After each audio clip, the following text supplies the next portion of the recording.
Okay, so it's happening again. It happened to Marjorie Taylor Greene, and it is now potentially going to happen to Republican Congresswoman Lauren Boebert. We have seen numerous videos uncovered in which Lauren Boebert implies or alludes to Muslim member of Congress Ilhan Omar being a terrorist, wearing backpack bombs, refers to the squad as the Jihad Squad, and is generally a gross person. As a result, some Democrats are now moving to strip Lauren Boebert of all of her committee assignments. Is this a good idea? We're going to talk about it. First, let's look at examples of what Lauren Boebert has been saying. I'm going to play 3 of them here for you. She has told a very similar story a few times. Here are a few of those versions of the story. Now, I've had a little bit of fun in Congress. No, I haven't gone toe-to-toe with AOC. She doesn't show up to work. Sorry, she votes by proxy.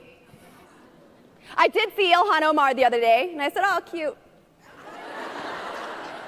The Jihad Squad decided to come in for work. One of my staffers, on his first day with me, got into an elevator in the Capitol. And in that elevator, we were joined by Ilhan Omar. Well,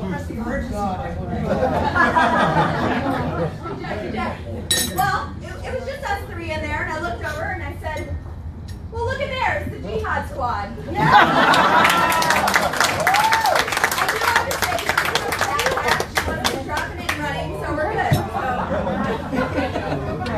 Actually, I have an Ilhan story for you. So,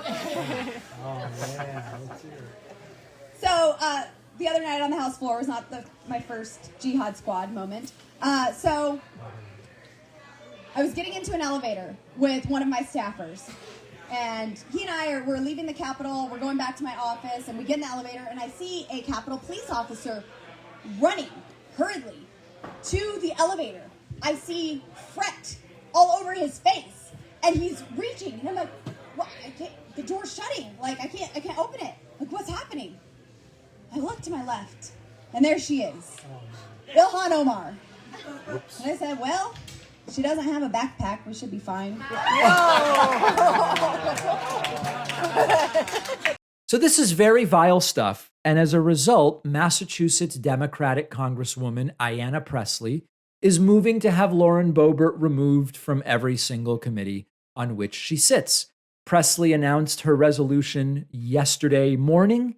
Let's take a look at that clip. We have heard the hate and credible threats that have been directed at Rep. Omar and her staff. Words have consequences. We must acknowledge that and respond with action.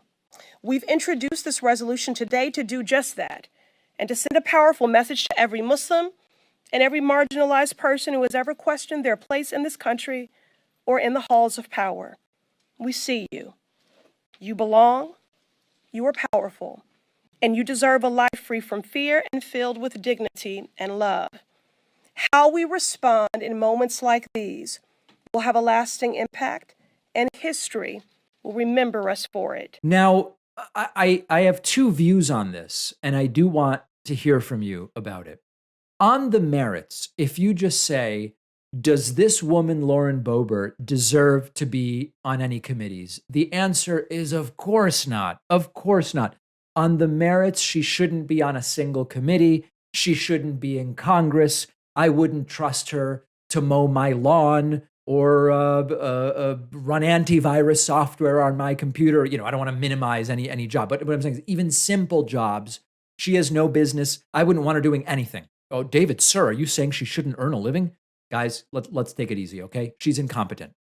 Her presence in the House of Representatives as a legislative body is a disgrace, but to some degree, is it kind of a Pyrrhic victory when Democrats do this to these very much deserving of it being done to them Republican? They did it to Marjorie Taylor Greene.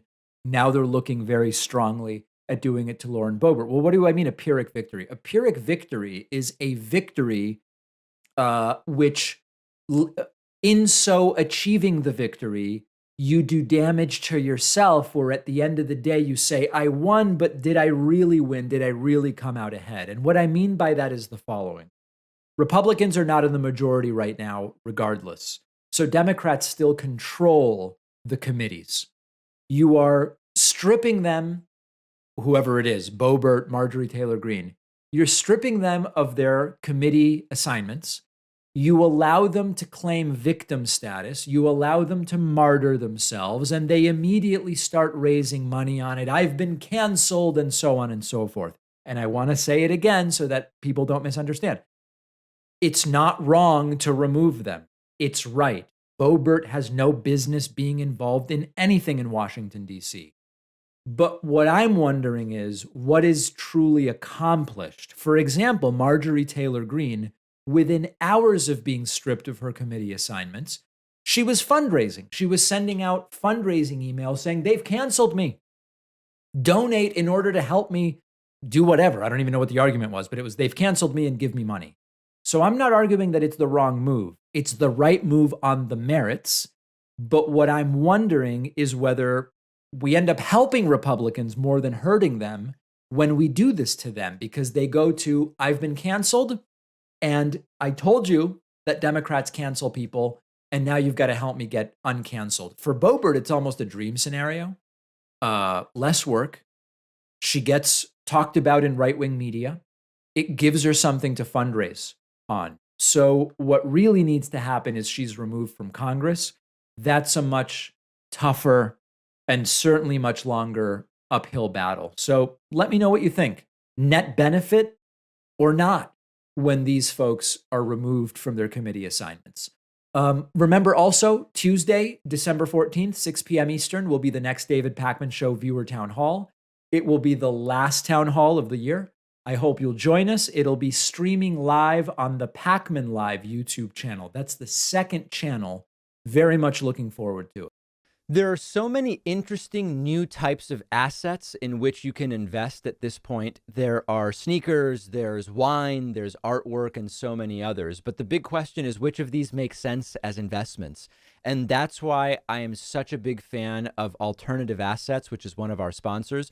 Alternative Assets is a newsletter. It's a newsletter that will help demystify these different investment markets, whether you're talking about video games or sports cards, music rights, comic books, and the like. Alternative Assets is doing the analysis about each of these different asset types. They do extremely deep research and give very valuable insights into them.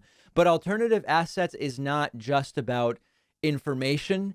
It's also about results, and they have recommendations with an excellent track record, which you can check out and learn more about on their website.